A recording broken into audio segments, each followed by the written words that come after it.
everyone. This is Mike for Dark Days Radio, episode number 23. And with you tonight, we have Chris. Hello. And the man himself, David Hill Jr. How are you, David?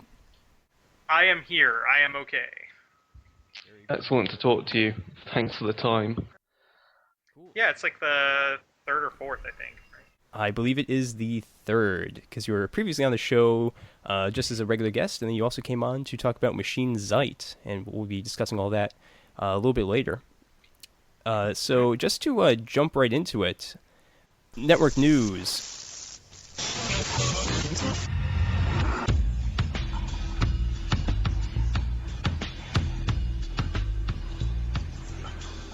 Mirage Arcana has been releasing some episodes. They put out one for D&D month dedicated to Planescape, the campaign setting, and also the rules cyclopedia. Have either of you guys checked out those episodes, or do you have any experience with Planescape, for example? Ooh, Planescape? No, I draw a blank on that. I know a little of the setting, but never played it. I'm familiar with the video game Planescape Torment. Actually, today, it's kind of a weird coincidence. We were just talking about the art from Planescape. I don't know the books from A Hole in the Ground, but apparently the art is very good. I found myself distracted by it. We were discussing interesting and inclusive art in RPGs, and so I was digging through Planescape art today. Know very little about it, but it looked really pretty. Yeah. Actually, one of the very interesting things that they bring up in this episode is that Planescape draws a lot of its design from Vampire the Masquerade and the World of Darkness games, specifically because it has these factions that are at war, these ideological factions, and they got the idea by looking at the kind of stereotypes that you find in Vampire and Werewolf. It would make a lot of sense. It's definitely something that they kind of did first. I'm kind of surprised. I thought Planescape was a little bit older than that, but I guess Vampire's also very old now. I keep forgetting it's not new. Cool. So we're going to skip White Wolf news this week, and we're just going to jump right into the Secret Frequency, presented by Chris. It's under the stairs. I want my mom. Excellent. Okay then. Today's Secret Frequency is a story that comes from a town called Padanello in the province of Brescia in northern Italy. Padanello is in a region known as the of Lombardy, and apparently is a picturesque village. The story, though, concerns a man during the Renaissance period. His name was Gerardo, the son of a count, and he had a bit of a reputation of being nothing but a dreamer, not really living up to the more militant members of his family. He got into dabbling with studies of the occult, and it was through his studies and through talking to other inhabitants of the town that he learned of a gathering of witches that met in a field nearby every Thursday night on certain dark periods of the year. So on one Thursday night, Gerardo went to the field, and in the field, amongst the corn, he found a pagan altar and a throne made of stone as well. He waited there and waited and waited, and then there was something he could hear in the sky, and he looked up and saw hundreds of these witches descend on the field. Now, these weren't just witches in the sense of they're wearing black hats or cloaks. No, they were quite random in their forms. Some were giant cats, others goats with human heads, and some were red-eyed bulls with demon wings. And Gerardo did what any other poor fool would do, and he hid behind the single tree in the field. And then at midnight, on in the form of a large black goat, appeared Satan. The company of witches began a dance around the altar and around the throne, and this frantic dance then finally ended in the most blasphemous orgies ever. It was at this point that one witch noted that Gerardo was behind the tree, and Satan ordered the young man from behind the tree to join in the orgy. Gerardo, though, yes, he may well have been studying the cult, was also a good Christian, if anything but lazy, and he refused. The skies then suddenly opened up, spat lightning out, hail and winds upon the town of Padanello. Villagers cowered in the houses, and the next day they even went as far as dousing the courtyards of their village with holy water. But the one thing that the villagers did find in the morning was that in the field there was no longer a field, and in its place Satan had transformed all the witches and Gerardo into trees. The field was now a forest of oaks, and from now on still stands there and is known as Satan's Forest. And apparently that's one of a number of tales from that small village in Italy. So what do you think, guys? I have to claim that I did not find this, my wife found it for me, and it's bloody awesome. I really want to do a time traveling game where you address that in two eras. That would be pretty awesome, yeah. I mean, I would guess my immediate idea would be, yeah, if you say time traveling mages, maybe it's something to do with involving the bloodline of that Renaissance family, who also appear in another tale to do with this white lady. So you could possibly, I think, if there's enough tales from that village, wrap together quite a few different ghost stories and draw them out into some long kind of occult tale that takes place over time, and the characters can try and get involved in that way. What other ideas do we have for applications other than how to apply that in games? I mean, time travel, what else? Something to do with the wood itself? I don't know about that, but one thing I was just thinking about when you were talking about the animals, or the witches having different animal forms and being somewhat random. We'll be talking about werewolf a little bit later, and of course, Werewolf the Apocalypse had the Formori, who were mutated, and when you have this black goat appear, it kind of reminds me of the worm, or maybe even a black spiral dancer, even though that would be a black wolf.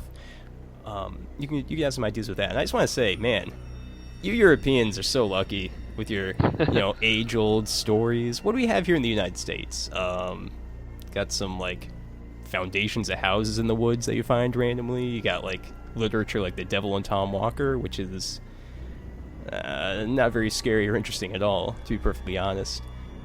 But then Jersey you do Devil. have yeah. I was going to say that in the US you do have the one advantage is that there's maybe a lot more ancient sites, in some respects not as touched by man through the ages, because over here in Europe you can find something that's very old and it's been built upon and built upon and built upon and used again and again over the ages. So swings and roundabouts, man.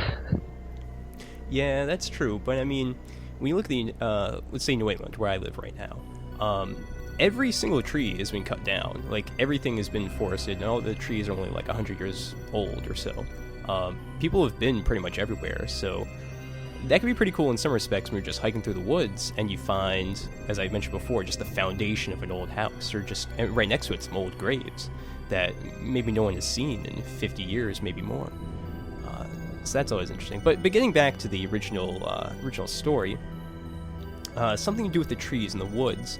Of course, you can have some intrinsic link to the Fae, since they're typically related to the woods.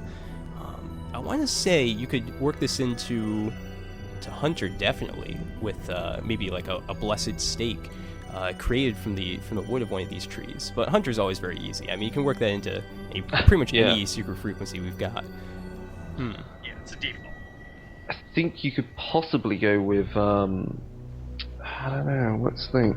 I want to go with something related to Promethean almost. It'd be quite interesting if it was, say, using the wood from one of those trees to actually create another Promethean. So it's kind of like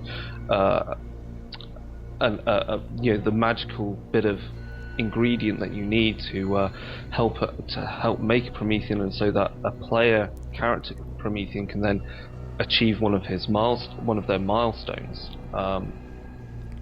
Chris, you nailed it. You nailed it right there. Oh my god, Promethean. All right, so perhaps this forest is actually created. That black goat was Promethean, yes. a wretched, and those twisted witches were in fact the. Oh my gosh, I can't remember the name of them right now. Pandorans, exactly. I was gonna say. That could definitely work, and then you could have that related to the current throng of Prometheans as they explore Europe. Maybe they'll come upon that site, and you can involve that into your chronicle as sort of a milestone. Well, a milestone is one of the things in Promethean, so there you go. Yeah. Great. Anything else regarding the secret frequency? I don't know. I would go for a straight WoD game. I want to see a game where you're playing people who were related to those people, like the children left behind.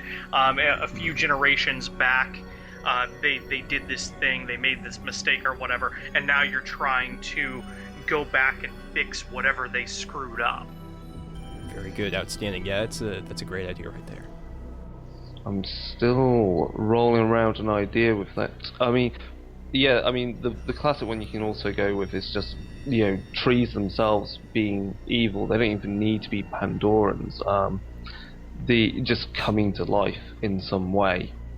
Also, I think, going back actually with relation to Promethean though, when it says that the skies immediately opened and spat lightning, I mean, for a Promethean it's also maybe important to, as a way of understanding the, what's the name of the spirits, is it the Quishilum, the spirits of of Pyros. So I think I would totally mine it for Promethean. Cool. Well, with that, I guess we'll move right along to the main meat of this episode, a Q&A with David Hill. So, David, you've been a real busy beaver lately. You put out, I know, Invite Only and the Forsaken Chronicler's Guide. Have you been working on anything else with White Wolf that's come out recently or is about to come out? White Wolf? No. Actually, the Forsaken Chronicler's Guide was a very recent thing. Invite Only, I worked on a long time ago. It kind of got put back. There was a lot of pushing back with Danse Macabre and everything like that, but you guys are probably aware of that. So, Forsaken Chronicler's Guide is the most recent thing that I've worked on with them. I'm not currently doing anything with them. Might see about a couple of things in the near future. I'm not sure, though. So I guess we'll move on to just discussing Invite Only. I know, Chris, you recently read this product, and you've got quite a few questions about it. Yeah, I've read it pretty much cover to cover, and it came out at just the right time for me to actually make use of many of the concepts in my own game for Vampire, which was literally almost a coming out event for a vampire to be brought into prominence amongst the Harpies, and it was their chance to show themselves off. So I think the first thing is, like, Invite Only, David, Invite Only is a very in-depth look at the social aspects of kindred life, in a more mundane way rather than all the rituals you see in some of the other books. So was that your main motivation to look at just how kindred socialize in more detail than had already been presented in the core books or in any of the Covenant books? Absolutely. I like to look at Vampire as people first, and then they've got these trappings on top of them. And I think that a lot of the stuff that the core book and a lot of the stuff that some of the Covenant books and such, they focus on kind of constructs that sound like they came later. So what I wanted to do with Invite Only was take what I thought, the way that I thought people interacted, and then sort of apply the vampire template to that. I was looking at a few pieces of fiction, a few movies and such, and really the way that people jerk each other around and then I applied fangs to it. So that's definitely what I was trying to do there. Nice. That's absolutely. I mean, I think that's really cool because I mean, looking at some of the kind of, as you say, these constructs that come later for the covenants. They're mainly, I feel, were mainly there to give you some kind of idea of what the covenant's about. Whereas, really, what vampires do night to night is really the meat of the game. And so, did you feel there was something missing maybe in Vampire in general, or was it something that you feel that maybe some people were glossing over these scenes, going, well, oh, the vampires have their meeting in a club and they're all wearing mirror shade glasses? Did you want to kind of, as you say, get it to be more personal to people's characters? Well, what I sort of saw with it was, I wouldn't say that it was missing from Vampire, but what I think it was is that people didn't find it, because it's very easy whenever you're doing a game, whenever you're designing a game, writing a game, whatever. It's very easy to use assumptive language and just sort of gloss over some things. You can state that they're there. You can say there is an apple, but if somebody doesn't have that sort of construct in their mind, if they don't know what an apple is, you have to describe it to them, and you have to give them depth. And I think that there's this implication that Vampire is this greatly social game, and there's a lot to do with interactions, interpersonal relationships, just what they do when they hang out. And that's a big part of the game, but it doesn't really get much attention. So I felt that needed to get that attention, because a lot of people didn't really know how to fill in those blanks. They didn't know how to do what vampires do in their downtime. Yeah, because like Elysium is, in the core book, is stated, a safe place where vampires can gather. But it's within the core book, I know it's a very short description of they gather and the harpies talk. But it's obvious that in invite only, you've kind of added more thought into, well, what are the harpies actually doing, and what is this gathering for? And that I found absolutely priceless, really, because no one just has a party for the hell of it. That's just an excuse for it all to go wrong. Yeah. I mean, for example, I've done I've recently in Vampire run had parties where it's for an upcoming Carthian election, and so that has an obvious goal, or the characters get invited to a Invictus court because they hold a court that's separate to Elysium. And that's, again, one of the useful things in Invite Only. You've introduced many different sample parties, all with their own kind of goal and dangers.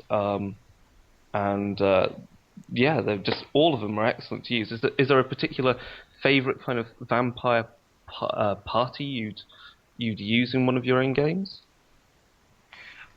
In my own games, I have I've actually, all of those are from the games that I have run in the past. Every single one of them was either directly from it or inspired by it.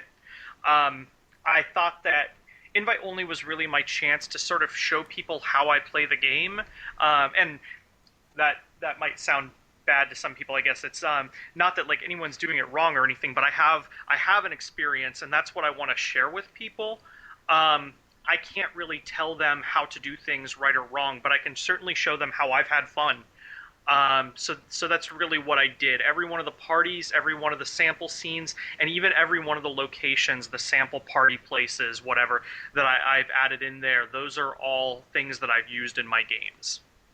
My favorite, I can't say that I got a favorite party that's in there, but I think my favorite location is the Hiroshima Club, which is a sort of weird, sleazy place where all sorts of things happen. Basically, if anything bad can happen in a city, it can happen there. Yeah, that one was an excellent read. I think out of all of them, personally, because I'm kind of going this way with season 2 of my own vampire game, so the next chronicle of it. I think the Lancare Sanctum bloodbath and the use of a Mandragora feast was great, to actually just show that the Lancare Sanctum has a reason for growing these strange little plants, and It just came across as it makes the Lancashire Sanctum seem as really disturbing as they should be. So I quite enjoyed that one. And the New York board meeting with the voting system so they can be heard before the elders was again kind of a stroke of genius, I think, with this very corporate manner in running the city. That's something that I did at a LARP. That's Brilliant. the system with like the marbles. Yeah, we Yes. did it at a LARP once a long time ago. It was an old Camarilla LARP. We were all sitting around arguing about the Sabbat, whatever, and nobody knew who got to talk next, and nobody knew who got the necessary attention. So the next game, whenever we had our next debate, I brought a bowl full of marbles, and I made this set of rules that was just a really cutthroat, like, social shark game that people could play in the middle of this argument. So you're basically playing a game while you're arguing. It's a neat system because it literally means that that you can have players, especially in a LARP, form a block and vote in such a way to essentially block another group from even having their own say and presenting their own arguments to the board. And that's just excellent because I can see that useful for not only the Invictus but for Carthians as well. That's really cool. And then you also bring into invite only quite a host of scenes to use and new devotions. And the two that I really picked out with the devotions were Blase and Killer Instinct. The Killer Instinct one in particular, because it's this wonderful social devotion that finally allows the gangrel to have some sort of advantage when talking to people. It's an excellent one. Is there, again, a particular devotion that you've included there that you've enjoyed either using or seen it used in an amusing or effective manner? Blase is it's actually kind of Twinkie because of what it does. It raises your composure score. So I've seen it used for people to also raise their perception rolls. I've seen it used to avoid frenzy, all sorts of weird stuff. Right. It actually. Yeah, it's very versatile. I didn't intend it to be so much, but it's kind of cool that it ended up that way. I've seen it very cleverly used. Killer Instinct was kind of my answer to what the aspect of Predator Protean 1 does. I've seen so many people that are like confused about it and don't really understand the way it works. I think the wording might be a little vague, but Killer Instinct is kind of what I wanted it to do. It's thematically what I wanted to happen. I'd say if there's a favorite in there, it's God, what is it called? Without consulting, Talk of the Town. Talk of the Town. It's the one that is used in the intro fiction, and clearly I had a lot of investment in that because it was something that I specifically worked on for a while. So the devotion sort of developed out of the story, and I paid a lot of attention to it. So it's my favorite. Cool. And then I think finally, because it's included as quite an important discussion, is the use of Predator's Taint, everyone's favourite rule in Requiem, and abused to hell or misused or just completely confused in total. Because you give like 3 perspectives on how to use it, and I have to say I side with the final one, which is a time and a place, which is you do it when it's you make use of Predator's Taint thematically when it's appropriate, but then otherwise, if a vampire knows they're going to a party with other vampires, their beast doesn't fear as much because they already know they're going to it. Is that how you normally make use of Predator's Taint, rather than having to resort to the numerous dice rolls that could occur if Predator's Taint is taken too far?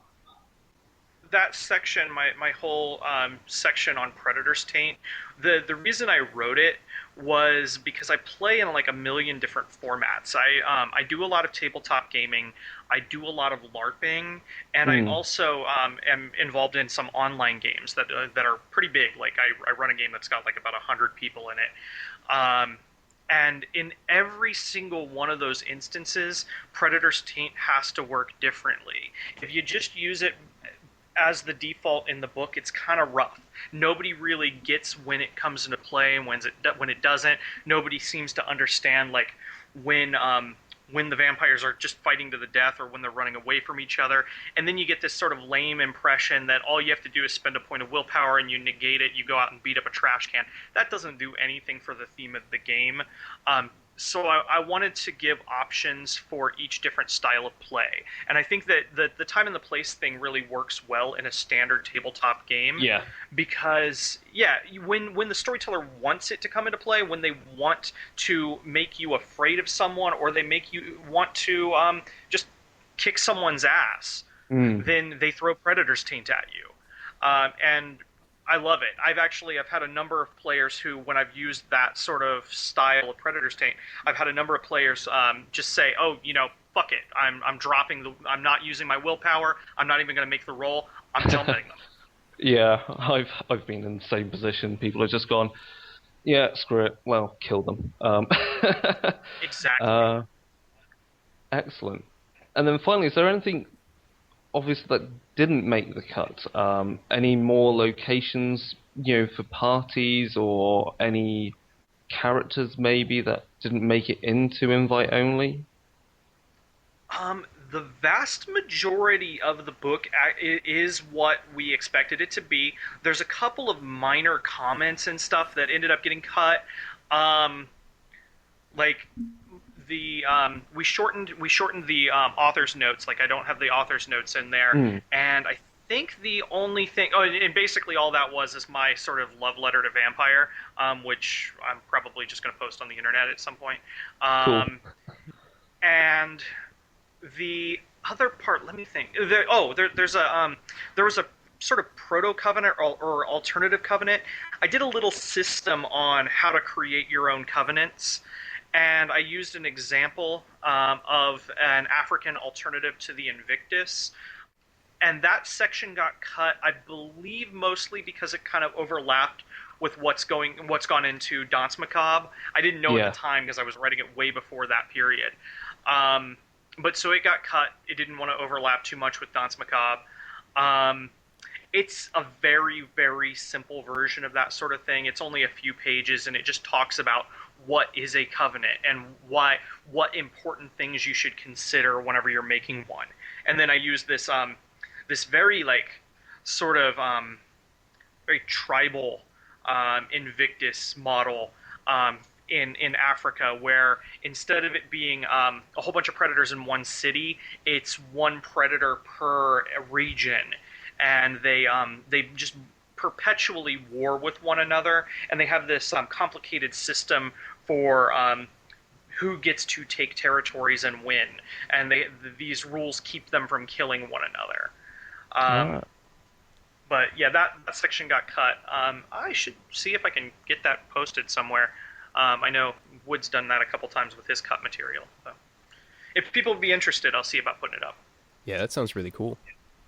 I mean, overall, I think the one thing that strikes me with invite only is if you're going to play Vampire, you should immediately read this straight after, because to me, Vampire is really a series of different gatherings and for either the coterie or the coterie and some other people. It's really what then occurs in between those are a result of those gatherings, and I think you can get lost in just having, they just turn up at a party, and it becomes very generic. And yeah, I find invite only just literally what I've kind of run as well for most of my time playing Vampire, especially Requiem. So no, it's an excellent PDF to read through. Thank you. So yeah, I love it. No, it's really good to hear. I think they're actually doing the print version of it too. I think that's coming out maybe in a couple of months. Awesome! Because I've also been looking at. I've seen the print version in a shop of which Vampire book am I thinking of? New Wave Requiem. New Wave Requiem, and gone. Oh please! So I need to pick that up when I get some money in the next few weeks' time. Yeah. that's definitely on my list as well. But yeah, invite only. I would say to anyone, get the damn PDF and read it because it's bloody useful. It's good to hear. Right. Thank you. All right, so let's shift gears a little bit. Let's talk about the Forsaken Chronicler's Guide. Now, unlike Chris, I didn't do all my homework, and I've only read a little bit of this book. Specifically, the first section written by Chuck Wendig, and I've got to say, David, excellent developer leadership, giving Chuck Wendig, probably one of the funniest guys on the White Wolf staff, the awkward Hilarious. teenage werewolf section to write about.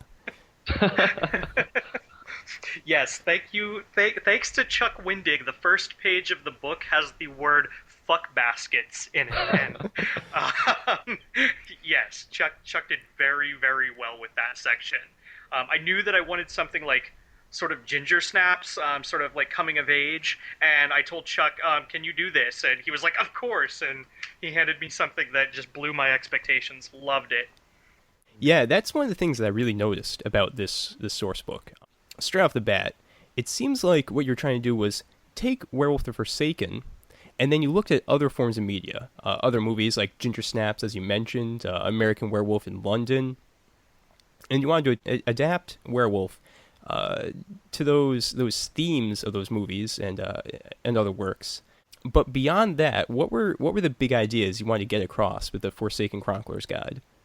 Okay, so I absolutely love Forsaken, but what Forsaken does is it's advertised as a role-playing game of savage horror, storytelling game of savage horror. I think that a lot of the game is not sure what it wants to do sometimes. It's got like all this awesome animism. It's got all of these weird duty setups going on, and it addresses a lot of different things. But then when I was going to pitch this book, I asked people on I asked on Twitter and on Facebook. I asked them, "What is werewolf to you? What is a werewolf to you?" And I got like 50 responses, and very few of them applied to the basic model. So what I wanted to do was just take Forsaken and just like toss it in different directions, take the concepts out of Forsaken that I love, and then just throw them at the wall and see what comes out. And that's what we did. We just went completely like 180 with every single instance in that book. Every piece of it, we just went as far from the core as we could while still kind of clinging on to a basic idea. Yeah, Wow. and you've got this. You did something pretty similar to the other Chronicler's Guides, the Requiem Chronicler's Guide and the Mage one, where you decided to take the base game and then show storytellers how to take in different directions. But the Forsaken Chronicler's Guide is unique because it's using this new subscription model where people have the option of you can just buy one volume, which gives you 3 different scenarios, or you can get the subscription and you get all, I believe it's 12 total. 13. So how did you change the Chronicler's Guide to adapt to this new model, or did it even really affect you at all? Well, it's not a lot different than the initial pitch. Whenever I first pitched the book, I was pitching it as a PDF product. I knew that Forsaken probably wasn't going to get a Chronicler's Guide in the traditional sense, like a full huge book or anything like that. So I figured, hey, I'd pitch this shorter thing and then try to do a whole bunch with the word count. So I pitched all these wee little kits. Talked to Eddie Webb about it. Eddie was like, why don't you just develop it? Pick the writers that you think can best suit the pieces that you're looking to work on, and then we'll just run from there. We'll see how it develops. And then he comes back to me the next week and he's like, can you do this as a subscription model the way that we did the Scion Companion? And I looked at it for a moment and I was like, well, it's actually not a whole bunch different. I modified a couple things. Basically, and it kind of comes back to the original idea. We're just sort of tearing it apart, throwing it at the wall, whatever. So that's each of the 4 sections is a major change in the way we look at Forsaken. The first section, we're tearing out a part of it. The next section, we're throwing something back in. And in like the third section, we're doing completely weird crap with it. And then the fourth section, we're remixing everything and doing the same thing with different rules.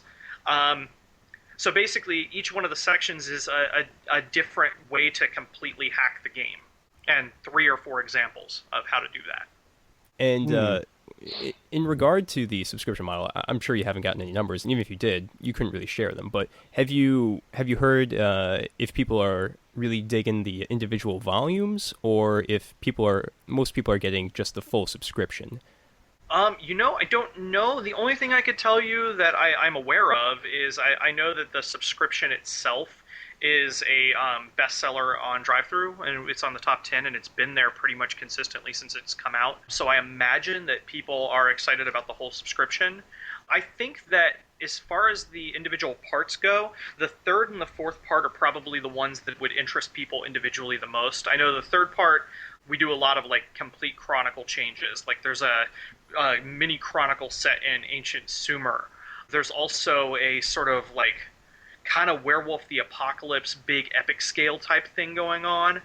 And then the fourth one is all rules hacks. So I figure that they're probably the ones with the most individual appeal.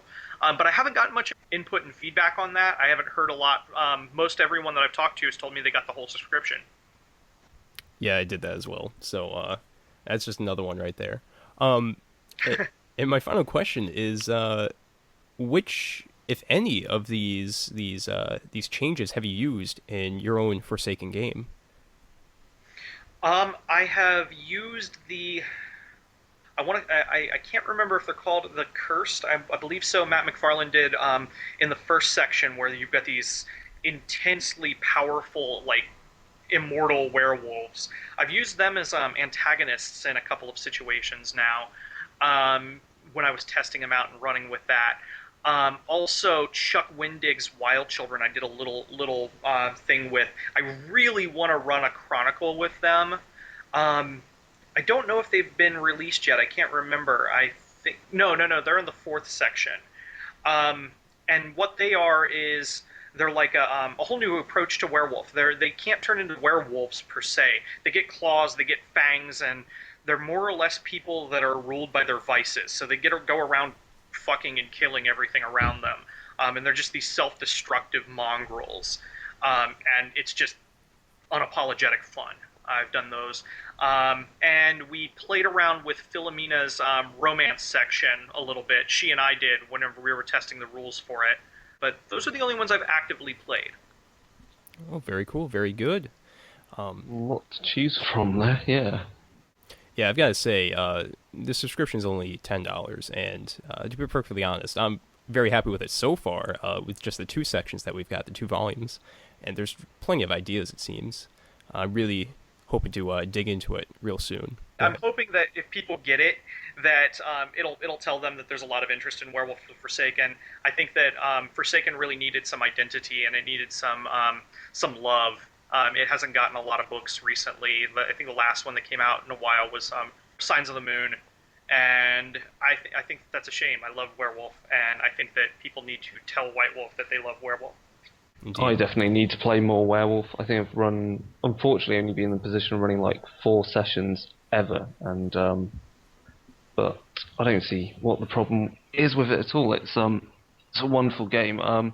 But yeah, I'm looking forward to the remix section then, with playing around with the rules a bit more. That'll be good fun. And the ancient sumo, I can see that just also be wonderful to plunder for mage, even something that's set in the ancient world. I can imagine mages going after anything that's made of moon silver and made by werewolves and going, that's a kick-ass artifact. Good. Well, I think we'll shift gears a little bit. All right, and we'll talk about David, your work for Machine Age Productions a little bit. Of course, last year, about a year ago now, you came on to Darker Days and talked about Machine Zeit, and I got my book in the mail about in November, and I've been really digging it. I haven't read the rules too much, but definitely the fiction's pretty hysterical. So I was just wondering, how has that been received? Like, what kind of feedback have you gotten? Gotten excellent feedback, honestly. I've heard a lot of really, really touching, really great things about it. I mean, there's been a little bit of criticism that I have learned from, and it's all like minor stuff, things that if I were doing a second edition I could easily fix. but for the most part, it's been a really wonderful process. We've sold a lot more copies than I expected to. We've gotten a lot of really cool, really positive attention. And I will note that the you were saying that the fiction at the beginning is really hilarious. That's also Chuck Wendig. That's probably why he's too funny for his own good. And of course, you've got this new upcoming project, Amaranthine, and I haven't heard that much about it, actually. So I'd be interested if you could give us just a summary about what this game is all about. The other day we were trying to sum it up in a sentence, and it was very, very hard. I think the one that stuck was Highlander, except with less taking heads and more giving head. Oh my god. That's a really bad summary, but basically the game is about people that reincarnate over and over, and they don't really remember their past lives very well, but they can if the need arises, or whenever they meet people that they've met in past lives. Kind of think of it like Predator's Taint. Whenever you meet another immortal, if you've met them before, you sort of have a mutual flashback of an important time that you knew one another. And they call on their flashbacks in order to do great and amazing things. If you're leaping from rooftops kicking someone's ass, you recall the time that you were jumping through the streets of Venice or whatever. You don't develop a background at the beginning of the game. What you do is improvise it as the game goes on. So it's a game about epic vendettas and epic romance and all sorts of just very big, over-the-top badassery. That's very cool. Well, I've been following all the blog posts of it. So when I first read through what's been turned up on the blog, and my initial thought was it had elements to it which seemed to that I remember from trying to create a character for Nephilim a few years back. And again, in Nephilim there's a lot to do with reincarnation of old souls through the ages, and the difference being that Nephilim was such a pain in the ass to create characters for, whereas Amaranthine feels definitely easier to make characters for, and I definitely look forward to actually making use of it, and especially the character, how you make groups. Your podcast recording of character development and character creation is just brilliant, because I think, as I said, more people need to think about that when creating groups of characters for whatever role-play game they're playing. You mentioned Nephilim. I've read parts of that book. It wasn't really the game for me. There's a lot of really interesting ideas in there. Not completely thrilled with the execution, but it is interesting. It is an engaging read. It's the thing that is great about it was the reincarnation and remembering past lives, and that's all really great. The thing that hampered it completely was rules and how you worked out those past lives, and it was percentile table after percentile table, and one age you're a farmer and another age you're a high priest of whatever, and then suddenly you're getting reincarnated during Tudor period, and it made creating the character more effort. Whereas, as you said, you through playing Amaranthine, you're saying that you have a memory of doing something, and then that memory allows you to do something in the present. Yeah, it's all improvised. I've got, as I said, I got a history of playing LARPs, and I've played vampire LARPs where people have given me 30, 40-page backgrounds, and I don't think that that's character creation. I think that's role-playing masturbation. It's not really bringing anything to the table, honestly. It doesn't do anything for me. So with an Amaranthine character, you reincarnate. It's not dissimilar from Nephilim. I guess the one big difference is that we don't make it clear where these people came from. We give a couple of ideas for when that happened, probably something to do with some of the first cities and civilization, but we kind of leave that up in the air because we want to give you that freedom. And when you're at the table and you're playing with people that have never played before, you can just look to them and they say, okay, well, I'm stabbing this guy. Can I use my memory power? And we say, okay, awesome. Think about a time where you stabbed someone else. And you would be surprised at the crap they come up with. They'll tell you about the time that they were a farmer and they stabbed someone with a pitchfork, the time that they were, on a rooftop stabbing the marquee or something. And that's really the beauty of it. We were talking that you said that you were listening to the podcast with character creation. One of those players has never played a role-playing game before, and we made characters in 38 minutes. That's great. You say with the reincarnation, the one thing that I was quite interested with that is when a character dies and then is reincarnated, is this an immediate reincarnation, or is it the idea their soul goes off somewhere or resides somewhere until an appropriate time of reincarnation, or is that something you're going to get into a bit more? And the other thing I was going to ask is, are the Amaranthine also, not only do they reincarnate, but do they have a degree of immortality? So are they long-lived, as in they live for 200 years or 300 years before they die and reincarnated? I wanted to get an idea of the scale of how immortal they are. Well, one of the signature characters who you can make with the standard creation rules, she's been around for about 5,000 years. She's lived over 1,000 lives, some of them very, very short. They reincarnate usually immediately, but there's no hard rule about that. You might die and then for some reason you come back 20, 30 years later. The Amaranthine don't understand why that is. They have no idea. The sort of the engine behind the reincarnation, the immortality, and all of that, we attribute to a sort of alternate plane called the Void, very sort of Lovecraftian place. It is a place where things are born and things are destroyed. It doesn't understand our world. It's not really compatible with our world, but it wants to be here. And somehow Amaranthine are tied to that. They don't really understand it. Some of them have a more intimate connection to it, but even then, it's beyond their real comprehension. And it controls that. It is a big part of it. And that's the reason why we don't have the hard rules, because there are no hard rules with it. It's just this real abstract force. Now, as far as their lifespans are roughly human. They are remarkably lucky. They have a very, very high level of control over luck. For example, if you are in a gunfight with an Amaranthine, you will never shoot them in the heart. You will shoot them in the shoulder. They're lucky bastards. They are the cool kids. They always win. And it is very frustrating for humans, but when Amaranthine clash, it makes it a lot bigger. Cool. So, David, how exactly does this reincarnation work? Are they in like a similar looking body when they come back, or is it like a new body? 99 times out of 100, they are in a completely different body, completely different place, completely different region even.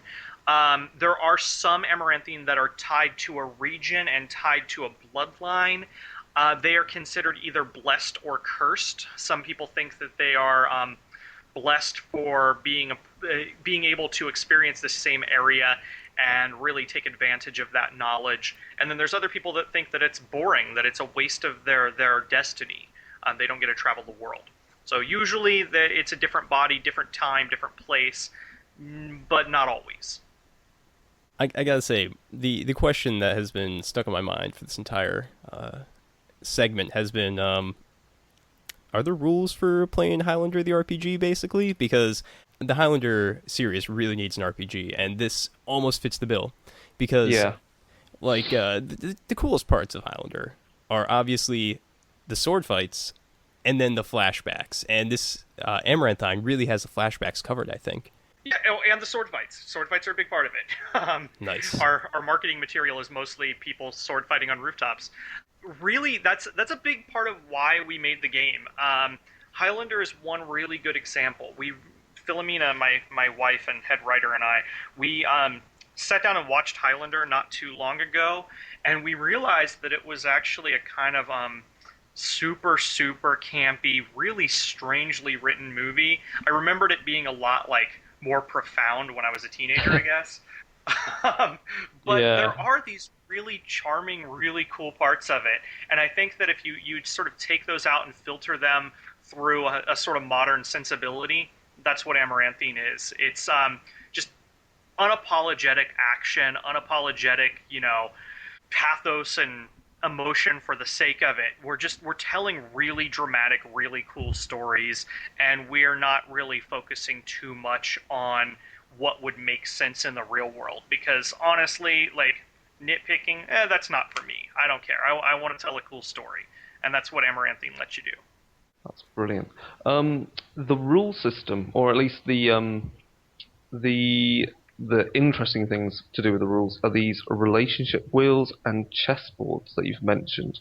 And on your blog you've talked a little about the relationship wheels, but can you give us a bit more insight onto how that works and how the chessboards fit in as well? So I'm really intrigued on having this chessboard there in the game and how it, how you interface with it, how your characters interact with it. Well, the chessboard thing is actually, and disappointingly so, it is cut in the final version, but we are going to be offering optional rules for it. I know, right? There's a good reason for that, though. This is the most sort of gamey game, the most system-heavy game that I've designed personally. That doesn't mean that it's a very system-heavy game. It's just that I usually do really story-based games with very light rules. And our relationship wheel really stood up, and it grabbed the game, and it told us it really needed to be expounded upon. And as we started developing the relationship wheel, we got to the point where the chessboard mechanic got to where it was too much work when you had to do that and the relationship wheel, because the relationship wheel is separate from your main sheet, basically. Trying to think of an easy way to describe it. Like you have your basic character sheet, and then you have a second page that has all of your major relationships with your nemesis, with your friends, all the other PCs, and all of that. And every time you do something big and epic, you put something at risk. You put a relationship at risk. And we were going to have it that you could risk your pawns, you could risk your sort of agents on the street, but we found that took too much time for your average game, and it really bogged down the way that we envision the game as being played. So we ended up removing the chess mechanic. I will be writing optional rules for that, though. That'll probably be in our first supplement. Relationship wheel, basically what it does is it manipulates the ebb and flow of a relationship. The analogy that I've used a few times now is Spider-Man and Mary Jane. When he comes home after swinging across rooftops and getting in mortal danger all the time and whatever, she has her bags packed. She's ready to go. So he really has to sort of stem that flow and really make some effort, usually saving her life from falling or something. But he has to do something big to manipulate the relationship in the other direction. And so we have a sort of complex social mechanic with maneuvers and such that you can do depending on where on the relationship wheel you are. No, the relationship wheels sound good. So the chessboard was then, going back to that was meant to be kind of like looking at the story in a grander way, how your characters relate to the world at large. Because the thing that I think the comparison I get with the chess, what you were saying with the chessboard was in Fading Suns they had the idea of the passion play and how you could get extra bonuses in the game by looking at the game through the lens of how your character's actions had meaning on a grander scale, in a more kind of, I guess, more where people are reading into the action. So you're not just interacting with, say, a count at court. It becomes something more meaningful to other people, such as, oh well, that was obviously them talking, and it meant that, well, he was an agent for chaos, and it has all these flows into this larger macro scale of the game. So I can see how the chessboard could be used as a physical manifestation of passion play. It's a bit hard to explain because I've been trying to also get back into playing Fading Suns recently and going, yes, I want to use passion play, but it's working out how to make use of it in the best way possible. Have you ever looked at other games that could simplify what you were trying to represent with the chessboard? Because I guess there's other ways of representing how you're sacrificing and manoeuvring things on the grand scale. Well, what I ended up doing with that, and it's sort of a theory argument for why I dumped the chessboard. You still have all of the elements that you would. You still have followers. Amaranthine are really popular. They do awesome things. People will flock to them. They can more or less like enchant people to admire them. So they have all these hangers on, and they have these sort of like paper armies that they can throw out there. And one of the big reasons why I cut the chessboard is because I didn't want to make it so there was much chance of success or failure, much focus on that. If you want to throw all of your followers at something, and if you really want to impact the world on that grand of a scale, we have a mechanic for that. We have that. It's even a part of the character creation system, but it's much lighter, and it's much more abstract. It's very similar to Fate's aspects, and I guess the big difference is you put them on risk. So like, if I'm, for example, if I'm making a political action against one of my enemies, and I have influence over a street gang, and I have this sort of aspect of my character sheet, I'm putting that up for risk, and that's going to be determined by the contest. We make rolls and whatever, and we escalate this conflict, and that really is that's it. It's very simple because I wanted to give it that simplicity. I wanted to be able to say, oh, I'm throwing this street gang, I'm throwing this group of cops at a problem. I either win or lose, and it's done. It's inconsequential to me because I'm so awesome, so influential that it's like a pawn. But you don't really get that with a chessboard. With a chessboard, you get move the pawn, move the pawn, move the pawn, move the pawn, fail, and it's slow. I wanted it to be something you could not really gloss over, but something you could just topple real quick. Yeah. I know, I completely understand that. You wanted something that had a very immediate, tangible result rather than having to play through however many turns of chess using chess's rules. I mean, because I immediately thought when you said you wanted something simpler to represent where you're sacrificing something or putting a piece into play.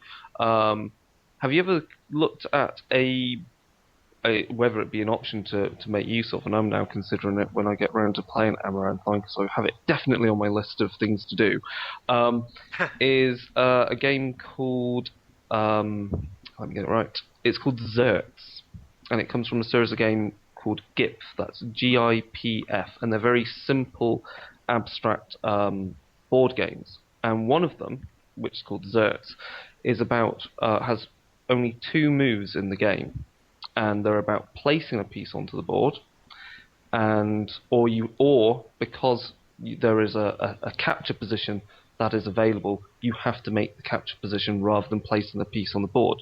So it's all about board control, and so you could almost represent these large grand actions of you placing either a piece on the board or you've been forced into making a capture.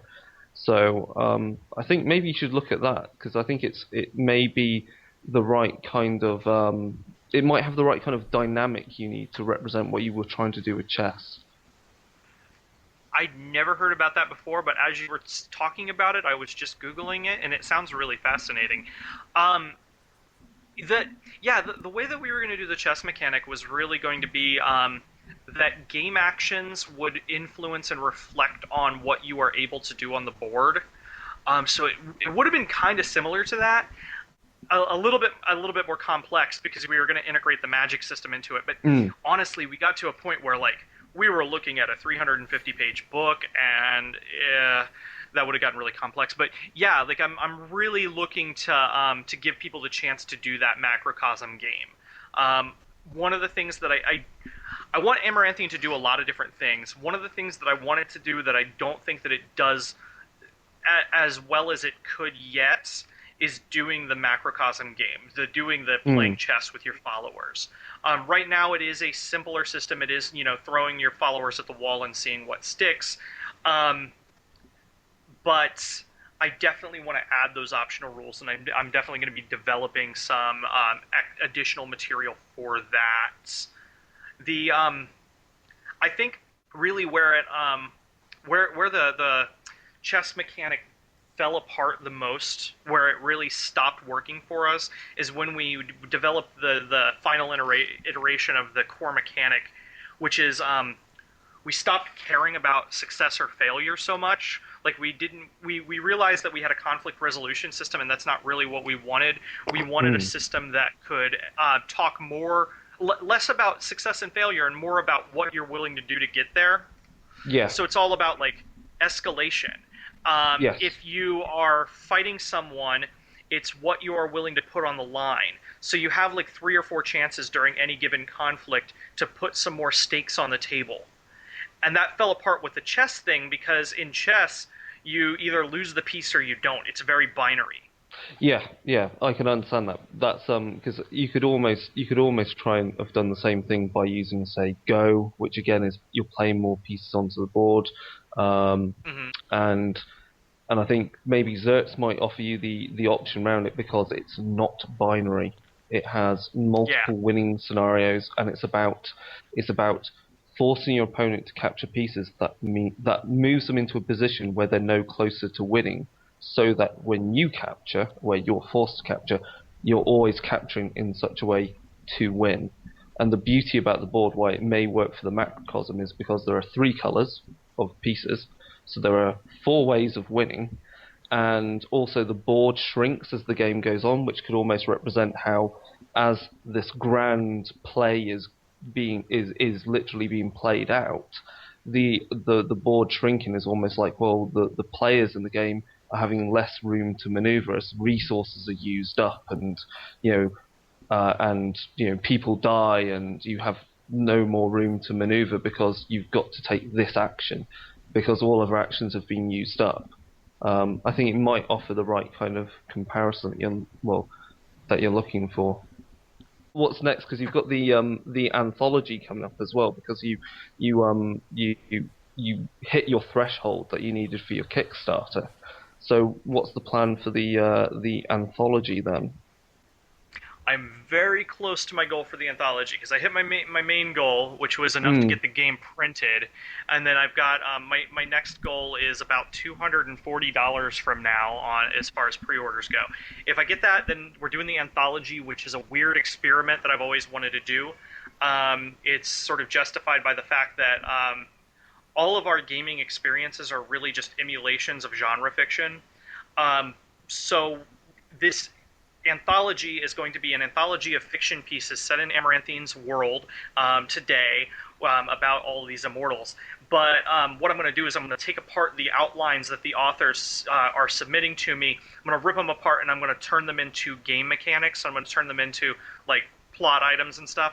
So if you read the story and you think it's cool, then you can run that as a story. You'll have all these, like, I might add like extra spells or something to the list.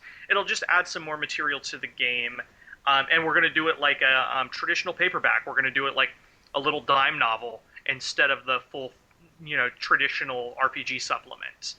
Because I think that's sort of fun niche. Yeah. Very cool. And can you just give us some more information about your Kickstarter campaign that's going on right now? Yeah, well, this is the second Kickstarter we did, because we did one for Machine Zeit. I was very surprised with the response on Machine Zeit. We exceeded our goal by like 410%. It was crazy. So this time around, we did a more ambitious project. Kickstarter, if you're unfamiliar with it, it's a really fun crowdsourcing way to raise the money for a project. We get pledges, and at different pledge levels, we offer different stuff. Now, as little as you get named in the book, you get a PDF. all the way up to I will take you to dinner at a convention if we're around each other, or at the highest level, I will write a 25,000 word supplement, game, whatever. You get 25,000 words from me at half of my normal rate. So we really wanted to offer people a lot of options. We're releasing it on a flash drive this year as well as the hard copy. We're doing traditional PDF, and so at every range of the Kickstarter, you get a different prize. Basically, you get a different thing. They're not a lot different than the normal retail prices that we expect to charge for the game. It's just this is our way of knowing ahead of time what we're going to have available for printing. And David, where can people check out your work online? MachineAgeProductions.com is the primary website. It has all of the information. I blog about Amaranthine probably about every 2 to 3 days during the development process. I put all kinds of crap up there. I just put up the character creation chapter while we were speaking. I've put up 2 chapters and a couple of outlines now. Lots of material. I really wanted to sort of build a community there. Also, the Kickstarter site, if you go to Kickstarter and you search for Amaranthine, you'll find it, or you can just find the link at our website. I do also Twitter, David A. Hill Jr. Twitter is probably the place where I post most material, just in the smallest format. Very cool. Yeah, we'll put a link in the show notes to your Kickstarter site. All right, David, I've got one last question for you. If you had to choose a porn star name, what would it be and why? Oh, okay, so let's see. I would say Little Orphan David. Not bad. That's, I don't know if that's going to get you a lot of sales, but that's something. If it doesn't scare anyone away, I've won. All right, very cool. Well, David, thank you very much for the outstanding interview. And Chris, sorry for keeping you up so late. No, it's fine. It's I'm all right. It's not too late. All right, very cool. I think we're out of here. We're done. Ciao.